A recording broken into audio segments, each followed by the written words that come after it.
Bonjour tout le monde, ici Patrick Tousignan pour Découvrir les distilleries du Québec, le podcast épisode 91. Aujourd'hui, on ne va pas découvrir une distillerie, on va découvrir un produit pour une bonne cause. Pendant que j'habitais en Europe, j'ai pu visiter plusieurs distilleries dans différents pays. J'ai goûté de merveilleux produits issus de savoir-faire ancestral. À mon retour au pays en 2006, on comptait sur les doigts d'une main les distilleries québécoises. Heureusement, les lois ont changé et maintenant, des dizaines de passionnés peuvent inventer les alcools du terroir. Je suis Patrick Tousignan et je vous invite avec moi à découvrir les distilleries du Québec. Donc, je suis à Granby avec Éric Gabriel. Salut Éric Gabriel, ça va bien? Salut Patrick, ça va bien toi? Ben oui. Là, j'ai dit en intro que tu n'avais pas de distillerie, mais que tu as un beau produit à nous présenter. Mais avant de parler du produit, parle-nous donc de la cause qui est en arrière de ça. Comment toi, tu es venu à travailler avec cette cause-là? Puis t'es qui, toi? Oui, mais beaucoup de questions. En réalité, le monde des séries, ça me connaît quand même un peu pas mal. Qu'est-ce qui m'a amené? Bon, la cause en question, c'est l'épilepsie. Les gens vont dire c'est bizarre, l'épilepsie avec de l'alcool, pourquoi? En réalité, c'est que moi, je suis rentré sur le CA d'épilepsie Montérégie, qui est situé à Grimby. Pourquoi? Parce que moi-même, je n'ai pas vécu, mais je veux dire, mon fils, depuis sa naissance, qui vit avec l'épilepsie. Et mon questionnement a toujours été euh, pourquoi on ne connaît rien sur l'épilepsie? Même moi, quand les médecins nous l'ont dit, pour ma part, moi, je pensais que c'était pas être réglé genre en une pilule ou deux. Malheureusement, ça n'a pas été notre cas. Nous, c'est épilepsie réfractaire, donc ça veut dire que la médication agit très peu sur l'épilepsie. Et on s'est questionné beaucoup. Euh, c'est ça, on se questionnait dans le sens qu'on se disait, on ne connaissait pas ça. Je pensais connaître l'épilepsie, comme tout le monde. On dirait que ça fait partie de notre folklore comme maladie. Tu sais, tout le monde a connu quelqu'un qui en faisait. Et ça m'agaçait, ce côté-là. Et quand je suis rentré sur le CA, je dis, qu'est-ce qu'on peut faire pour sensibiliser les gens qui ne connaissent pas l'épilepsie à s'y intéresser? Dans le sens, si quelqu'un tombe, le but, c'est de sensibiliser les gens aussi à savoir comment agir dans le cas qu'ils soient témoins d'une crise d'épilepsie.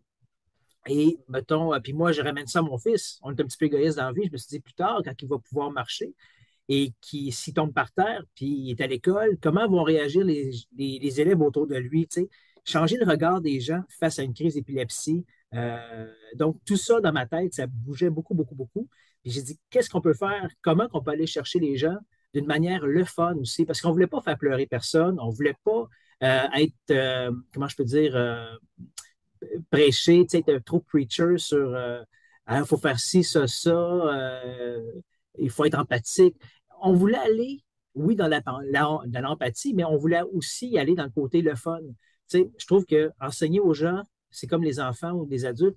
Quand tu l'enseignes dans une manière qui est le fun, qui est conviviale, ben, je pense que l'information rentre bien plus, puis d'une manière agréable, justement. Alors, le côté gin est embarqué. Pourquoi? Parce que il fallait qu'il y ait un lien intelligent avec tout ça. Nous, la couleur du ruban qui représente les petits rubans qu'on porte tout le monde, bon, le cancer du sein, c'est rose. Pour l'épilepsie, c'est la couleur, c'est lavande. Et je me suis dit, bon, un gin, c'est convivial. Les gens vont pouvoir faire des 5 à 7, peut-être jaser un peu d'épilepsie, tant mieux. On rajoute de la lavande pour justement trouver le lien avec l'épilepsie. Et c'est comme ça, en réalité, que le projet a germé, tout simplement. Et tous les fonds, justement, le but, c'était de créer un produit qui était pour sensibiliser les gens à l'épilepsie et en même temps ramasser des fonds qu'on va réutiliser justement pour aider les gens qui, eux, vivent avec l'épilepsie ou leurs proches en créant des outils, une forme de soutien, tout simplement, puis ça aux quatre coins du Québec. Donc, c'est comme ça l'idée a germé, tout simplement. Puis, on a abouti avec, on avait une idée dans la tête. La lavande, c'est un produit qui est super le fun, mais qui peut être très, très, très puissant si on en met un petit peu trop. Donc, il faut vraiment doser. Et on a fait des recherches au point de vue culinaire, savoir qu'est-ce qui s'agence bien avec la lavande. Et l'abricot est ressorti souvent, souvent, souvent. Alors, qu'est-ce qu'on a fait? On a fait un gin, je vais vous le montrer, qui s'appelle les 5 plumes. Et c'est avec de la lavande, une base de gin traditionnelle, c'est sûr, mais on a rajouté un peu de lavande et un peu d'abricot pour adoucir justement à la fin, tout simplement. Fait que là, tu as eu l'idée de faire le gin, tu avais déjà des bases, là. Tu sais comment travailler. Justement, tu as pensé la fleur qui fitait pas trop, c'est parce que tu veux pas que ça tombe parfum. Mais après ça, tu as l'idée, là. Comment que ça se passe pour dire on va concrétiser ce gin-là, je vais approcher Vincent à la chaufferie, puis on va le travailler. Comment le déclic se fait? OK. Ben, premièrement, il a fallu que je sensibilise le CA d'épilepsie Montérégie parce que c'est une idée qui est quand même assez. On l'a appelé audacieuse, on l'a appelé notre gin audacieux justement par rapport à ce critère-là aussi. C'était bon, le CA, comment ça fonctionne dans un organisme? Il faut parler d'un projet, il faut que tout le monde appuie le projet. Et heureusement que le CA est hyper dynamique et très ouvert. Au début, il n'y avait pas des réticences, mais il y avait beaucoup de questionnements par rapport, OK, mais le gin avec l'épilepsie, comment les gens vont percevoir ça? Est-ce que ça va être, est-ce que ça va être pertinent de le faire, et ainsi de suite?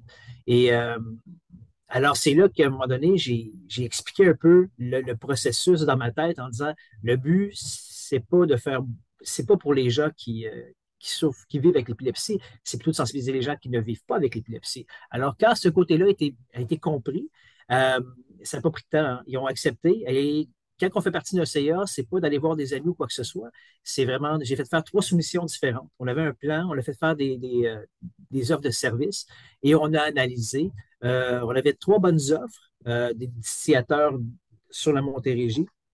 Notre choix s'est arrêté à la distillerie de la Chaufferie parce qu'ils nous ont vraiment offert quelque chose. Ils ont vraiment, en réalité, ils font quasiment pas de sous là-dessus. C'est vraiment pour nous aider, pour soutenir la cause. C'est des amis aussi, ils connaissaient bien ma situation et ils ont décidé, eux autres aussi, d'embarquer dans le projet de cette manière-là, en disant, écoute, on va faire ça en sorte que ce soit rentable pour vous autres.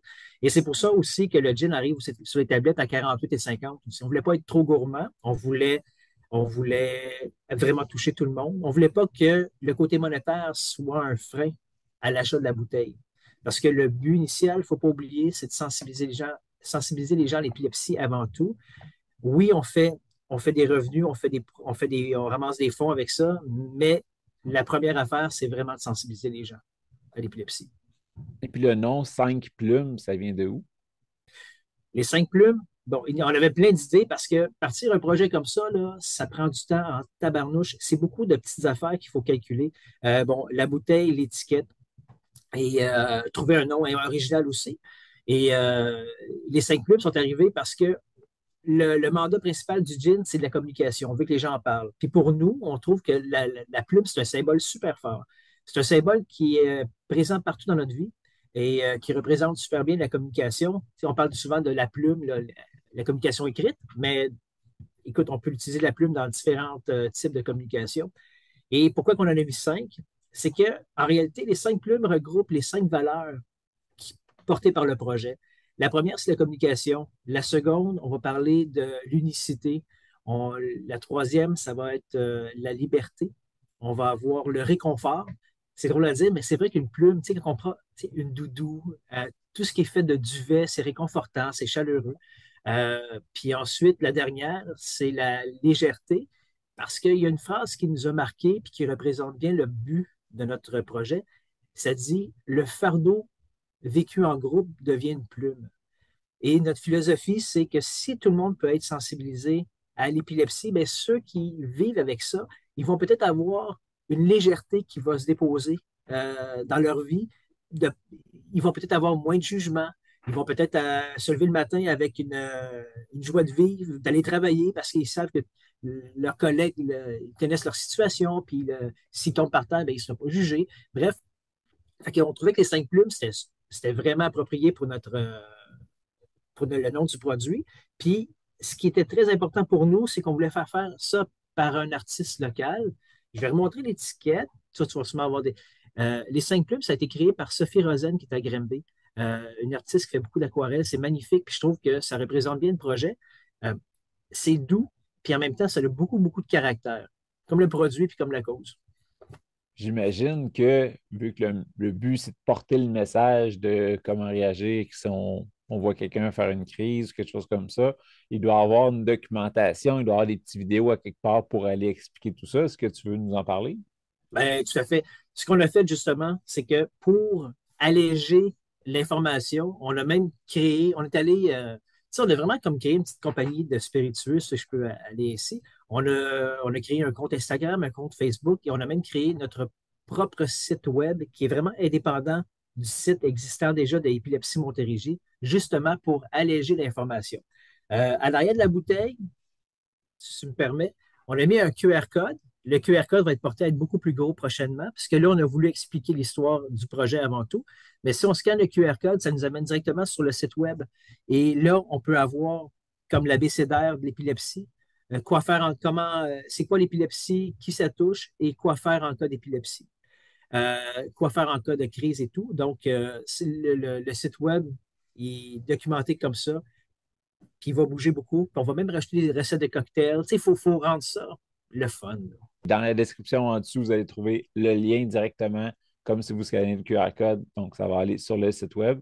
Tout à fait. Je vous invite tout le monde à aller vous abonner à l'Instagram, à la page Facebook de Les 5 Plumes.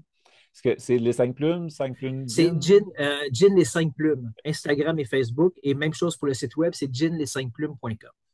Je vais partager comment j'ai trouvé le gin. Ah Parce oui? que quand on parle de la vente, tu l'as dit, ça peut être facilement trop. Et puis, je vous dirais qu'au nez, on était vraiment juste sur le gin. Que la fleur soit là. Pas l'avoir lu, je ne l'aurais pas trouvé comme ça. Fait que c'est loin d'être parfum, c'est loin d'être trop fleur. En bouche, il était vraiment bien. Et puis, à la fin, l'abricot tapisse le palais, mais c'est pas une explosion de fruits non plus. On reste sur une base de gin présente, puis après, ça joue autour de ça. Fait que j'ai trouvé un bel équilibre, là. Ben, je suis content. Puis en plus, c'est qu'on voulait être différent. Tu sais, on ne voulait pas arriver sur le marché avec un gin boréal. Il y en a déjà des super bons partout. On ne voulait pas non plus nuire, c'est drôle à dire, hein, tu sais, nous, c'est une forme de sensibilisation. On voulait pas nuire à personne qui a envie de la distillation. C'est pour ça qu'on est allé chercher quelque chose qui n'existait pas encore. En rajoutant l'abricot, il n'y a personne qui a fait ça. Puis l'abricot, ben, c'est un fruit qui est hyper charmeur, qu'on ne connaît pas, on dirait très bien au Québec, euh, mais que, en réalité, le goût de l'abricot, surtout dans le vin, on le perçoit dans beaucoup de vins blancs, puis c'est toujours agréable. Donc, en ajoutant ça, en tout cas, moi, je suis vraiment content du résultat parce que c'est bon, puis en plus, on est différent des autres, effectivement. Bel job. Ben, merci, c'est gentil. As-tu quelque chose d'autre que tu aimerais qu'on parle puis qu'on n'a pas effleuré? Pour le produit important, c'est pas un one-shot deal, c'est vraiment quelque chose qui va être porté à rester sur les tablettes. Les restaurateurs, les bars qui veulent le mettre sur leur carte, il n'y a aucun problème. On va toujours en avoir. L'autre chose, ça, j'invite les gens, les essayeux de gin, à l'essayer. C'est pour une belle cause en même temps, puis vous serez pas déçus, ça c'est définitif. Euh, puis, on dit souvent pour les restaurateurs et les bars aussi, on essaye de faire un échange. Ceux qui développent des belles recettes, s'ils veulent les partager avec nous, ben, on aime ça. On va les mettre sur le site web, sur notre Instagram, genre un restaurateur. Il prend une photo, il nous envoie sa recette, ben, on l'affiche, tel restaurant, on met le lien dans son restaurant. Tu sais, on veut vraiment aider les gens qui nous aident aussi. Je pense que c'est comme ça devrait fonctionner dans la vie. Alors, avis aux intéressés, si vous avez des belles recettes avec notre gin, faites-nous en part, puis on va l'afficher sur notre site web, tout simplement. Puis mettons quelqu'un qui ne boit pas de gin, puis que personne dans son entourage boit de gin, fait qu'il ne peut pas nous offrir. Est-ce qu'il y a une place qu'on pourrait faire des dons directement à la fondation? Bien, tout à fait. En réalité, vous allez pouvoir aller sur le site d'Épilepsie Montérégie pour faire des dons.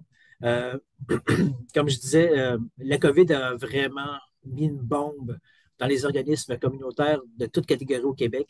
Présentement, je pense qu'il reste seulement que 5 organismes qui supportent les gens qui vivent avec l'épilepsie au Québec. Donc, nous, Épilepsie Montérégie, on, on survole, on fait beaucoup de soutien, même avec des gens des Laurentides, peut-être même de l'Outaouais et de la Mauricie, parce qu'il n'y a plus personne qui s'occupe de ces coins-là. Donc, les dons que vous allez offrir vont être. En réalité, on a compris qu'il faut développer beaucoup d'outils virtuels. Ça a l'air un peu froid, mais ça l'aide beaucoup, beaucoup pour rejoindre les gens aux quatre coins du Québec. Donc, l'argent ramassé par le gin va servir à ça. Et tous les dons aussi vont servir à soutenir les gens et les proches. Donc, comme tu as mentionné, épilepsiemontérégie.org, si vous voulez donner des dons. Puis, on est super dynamique pour les sportifs qui veulent supporter l'épilepsie, qui sont moins dans l'alcool. On a aussi un super de beau projet qui s'appelle le Défi Simon. Première édition, ça a été Granby, Gaspésie, par Simon. Simon qui vit avec l'épilepsie, puis qui n'est pas encore très stable non plus, donc il peut faire des crises n'importe quand, à peu près. Donc, il est vraiment courageux. Puis l'année passée, ça a été de Sept-Îles à Granby. Donc, il ramasse des fonds aussi comme ça pour sensibiliser les gens. Donc, il y a différentes manières de nous aider en réalité. Là. Gênez-vous pas. Wow! Ben, c'était Éric Gabriel Beauchamp. Merci beaucoup, tout le monde. Merci d'avoir écouté jusqu'à la fin. Allez liker leur page Facebook, Gin Les 5 Plumes, Instagram. Allez visiter leur site web pour en apprendre plus sur l'épilepsie, sur comment réagir, sur comment mieux comprendre cette maladie. Et puis, ben, allez goûter au gin. Vous allez voir, vous ne serez pas déçus. Un gros, gros merci. Merci à toi, Patrick. Merci à tout le monde.